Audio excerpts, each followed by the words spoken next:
Hey everyone, welcome back to the channel. We've got some sizzling rugby gossip for you today, and it's got All Blacks fans buzzing.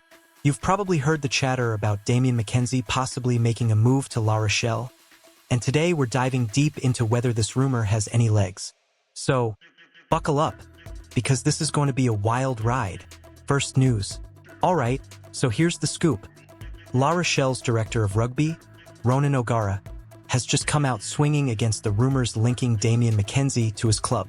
If you're not up to speed, McKenzie has been absolutely tearing it up for the All Blacks this year, starting all 7 of their matches at fly half. But here's the juicy part. There's a clause in his contract that lets him head overseas for a season. Traditionally, Kiwi players head to Japan for these sabbaticals, but McKenzie's name has been floating around in connection with a move to La Rochelle. Now, you'd think with McKenzie's star power, this deal would be a no-brainer. But O'Gara's putting the brakes on this one. He's flat out denied the rumors, saying it's completely off the Richter scale. According to O'Gara, La Rochelle simply doesn't have the budget for a player of McKenzie's caliber right now.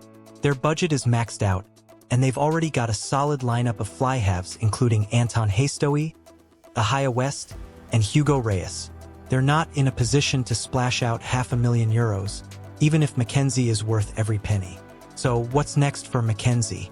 If he's considering a move to Europe, it looks like he might have to look elsewhere, possibly even back to Japan where he previously played for Suntory Sungoliath. Meanwhile, he's got some important matches coming up in the Rugby Championship and Bledisloe Cup before he takes a breather until the November internationals. And hey, La Rochelle's top 14 season is kicking off strong, with a 19-15 win over Toulon under their belt, though it did come with a bit of a nasty clash between Charles Ollivon and Jonathan Dante. To wrap it all up, Damian McKenzie is not heading to La Rochelle, despite the swirling rumors. O'Gara has shut that down pretty emphatically, citing budget constraints and a full fly-half roster. So, McKenzie's future might still lie elsewhere, possibly back to Japan or another club that can offer him a role he's after. If you enjoyed this breakdown and want to stay updated with all the latest rugby news, make sure you hit that subscribe button and turn on notifications. You don't want to miss out on any of the action. Alright, let's set the stage. The recent clash between the All Blacks and the Springboks was more than just a game. It was a battle of respect and tradition. The Haka, New Zealand's iconic pre-match war dance, has always been a sacred ritual, symbolizing strength, unity, and pride. But things got off on the wrong foot when a flyover interrupted the Haka right before the game in Johannesburg. Talk about bad timing, right? Things got even trickier when South African fans decided to sing Ol Ol during the Haka. This move was seen as disrespectful by many, and SA Rugby quickly issued an apology, calling the situation highly regrettable. The emotional clash didn't stop there. Despite the pre-game drama, the Springboks emerged victorious with an 18-12 win in Cape Town. The crowd's silence before the match might have been a way to make amends, but it's clear that tensions were high. Ench, the Springboks prop, weighed in on the situation. He's a longtime admirer of the All Blacks and understands the deep meaning behind the Haka. Ench believes that the South African supporters might not fully grasp the significance of this New Zealand tradition. He shared his thoughts with IOL, highlighting how emotional and passionate South Africans are, but also pointing out that respect for traditions goes both ways. It's clear that Ench hopes for a better understanding and appreciation of such rituals in future encounters. In his own words, Ench also reflected on how this era of South African rugby has been transformative. With back-to-back World Cup wins and a growing sense of unity, the Springboks are not just winning games but also inspiring change off the field. He's optimistic that the South African mindset is evolving, fostering a sense of togetherness and breaking down old stereotypes. It's a powerful message from a player who's seen the highs and lows of rugby firsthand. So, let's wrap this up. We've just talked about the Haka controversy involving the Springboks and the All Blacks, the emotional reactions from fans, and the broader impact of these events on South African rugby and society. It's been quite a ride, hasn't it? Before you go, make sure to hit that subscribe button and ring the bell so you never miss out on our latest rugby updates and insights.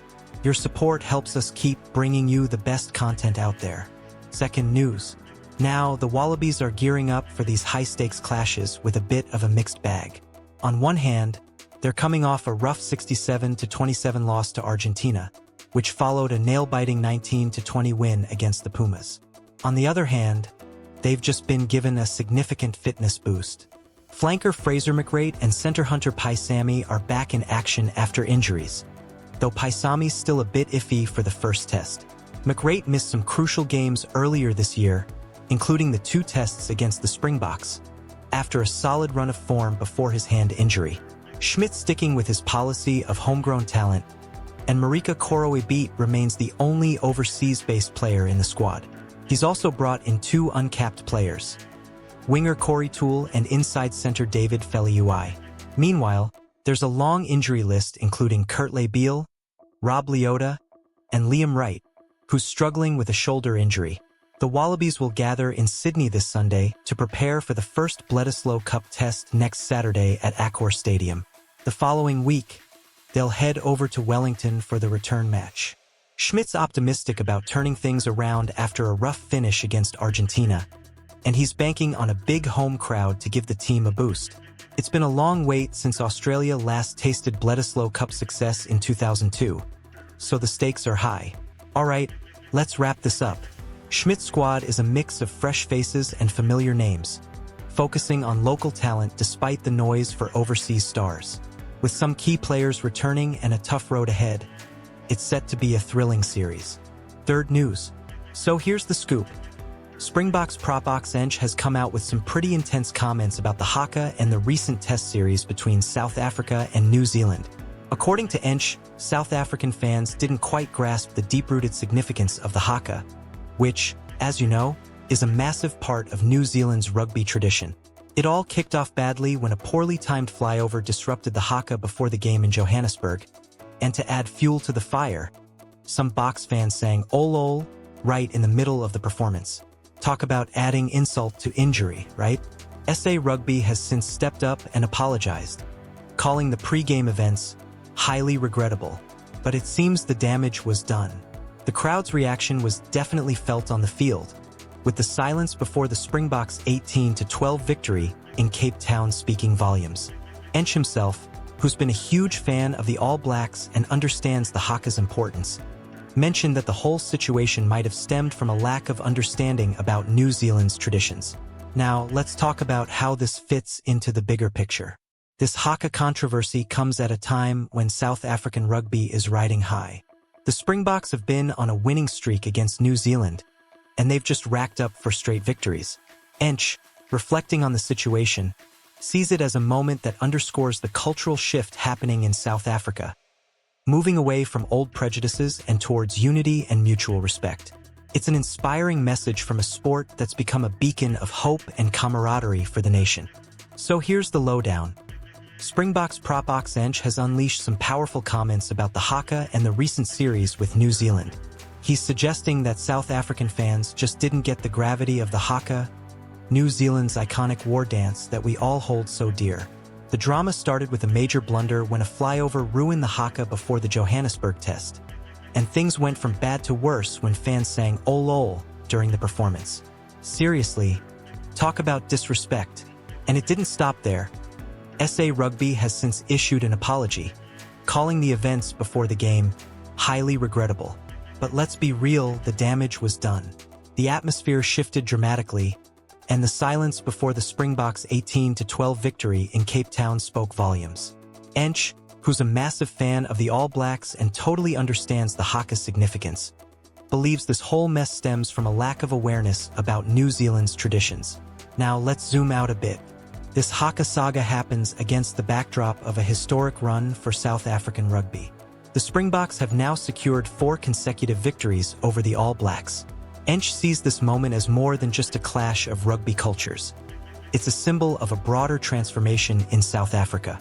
He's talking about moving beyond old biases and building a nation that stands united. It's about seeing each other as fellow countrymen rather than through outdated stereotypes. So, if you're as fascinated by this drama as I am, make sure to hit that subscribe button and turn on notifications. You don't want to miss out on any of our latest updates and discussions. Now, I want to hear from you. What do you think about the whole Haka controversy? Do you believe it was a case of misunderstanding? Or is there more to the story? Drop your thoughts in the comments below. I'm excited to read what you have to say. Catch you in the next video.